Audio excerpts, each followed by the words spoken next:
여자가 말합니다. 그런 물 나에게도 주세요 라고 했거든요. 그러니까 예수님이 남편 불러오라고 말합니다. 참 예수님 아주 단호하시죠. 이 여자는 평생 어떤 남자를 만나면 나에게 행복이 있을까? 어떤 남자를 만나면 정말 편안해질까? 늘 그것 때문에 이 남자 만나봤다가 또 아니면 또 저 사람도 만나보고 그러면서 살아왔거든요. 예수님은 근데 너는 그 남자를 통하여서 해결되는 게 아니야 라고 말씀하는 거예요. 그제서야 여자가 정신이 번쩍 들었습니다. 아, 이분이 선지자시구나. 그래서 그 다음 예배 문제를 얘기합니다.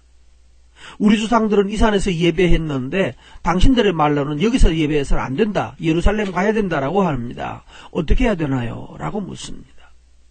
여러분, 사람을 통하여서 남편을 통하여서 해결되는 문제가 아니라 예배를 통해서 해결됩니다. 예배해야 일어나는 만족입니다. 근데 문제는 그러니까 이 사람들이 이렇게 말합니다. 이 여자가 아니라 요즘 사람들이 나도 예배 드렸어요 이러는 거예요. 나도 예배 드렸어요. 나도 교회 갔다 왔거든요. 나도 교회 다니거든요. 이렇게 말해요. 그래서 어디 갔다 오는 것을 예배한 거라고 믿어요. 장소가 아닌데 말이에요. 예수님 말씀했죠? 이 산에서도 아니고 저 산에서도 아니다라고 말하면서 장소의 문제가 아니라는 거예요. 교회 갔다 왔다고 예배하는 것이 아니라 대상입니다. 아버지께 예배하는 것이 답입니다.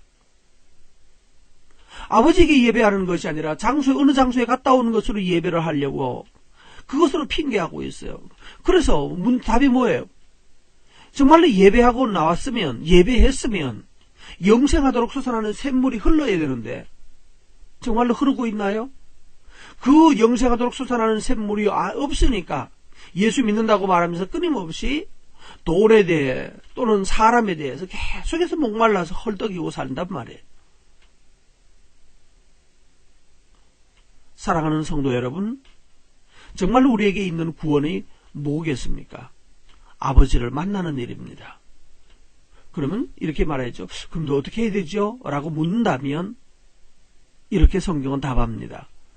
성령 안에서 진리 안에서 예배해라. 예배 시간에 앉아있는 것이 예배가 아니라 성령을 만나. 그 예배에서는 영이신 하나님이 영이시기 때문에 예배하러 가는 사람은 몸이 앉아있으면 예배하는 것이 아니라 그 사람의 영이 하나님께 나가요. 영이 하나님께 나아가서 영과 영이 나의 영이 영이신 하나님과 만나는 자리에서 예배가 시작이 되는 거예요.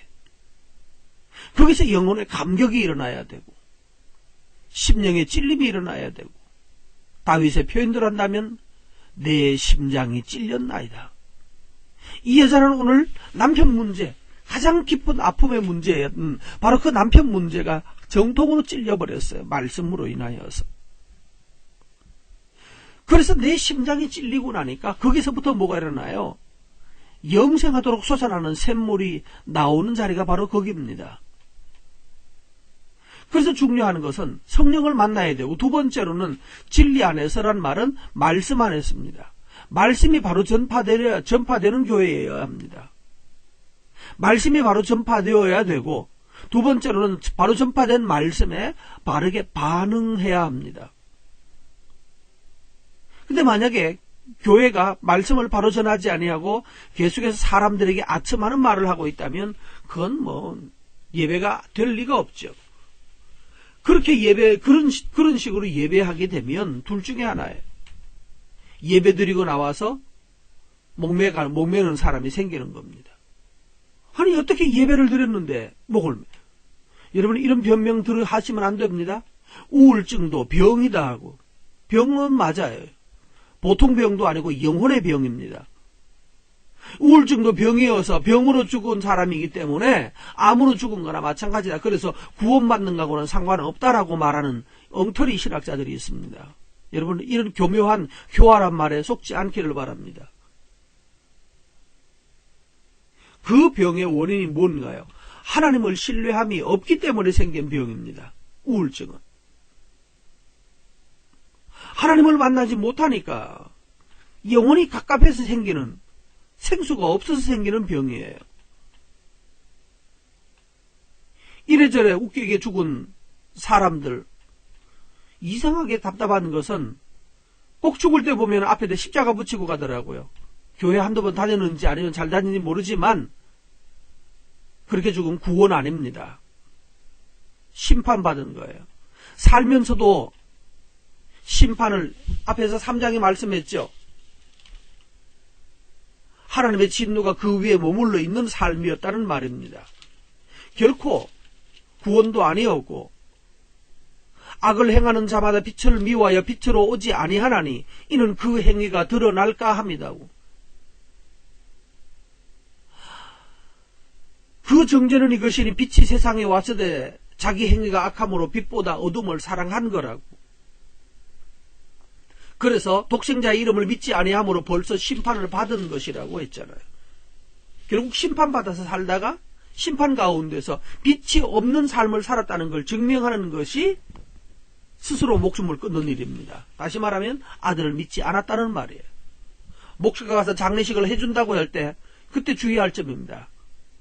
그래도 이 사람은 예수를 교회를 나왔기 때문에 구원을 받았다라고 말하면 그 목사는 신학적으로 엉터리 신학을 가지고 있거나 아니면 사람들을 아첨하기 위해서는 아첨하는 목사일 것입니다. 오늘 성경 말씀은 그렇게 말합니다. 참으로 하나님께 예배하면 영혼에 영생하도록 솟아나는 샘물이 있어서 죽으려고 맘먹었던 사람도 영이신 하나님을 나의 영이 만나고 하나님의 말씀을 참으로 듣고 그 말씀에 반응하게 되면 죽으려고 작정한 사람도 예배드리고 나서 살기로 맘먹고 또한 그것으로 인하여서 다시 살아서 정말 영생하는 즐거움, 영생하는 생수를 누리고 살아가는 영광이 있게 되는 것입니다. 사랑하는 성도 여러분, 이와 같이 예배해서 오늘 이 여자가 오늘 비로소 진짜 예배를 오늘 해보는 겁니다.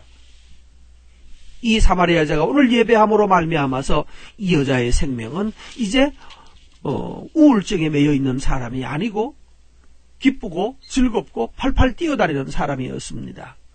이와 같은 영광이, 이와 같은 참된 예배의 즐거움을 우리 모든 성도들이 함께 누리게 되기를 바랍니다.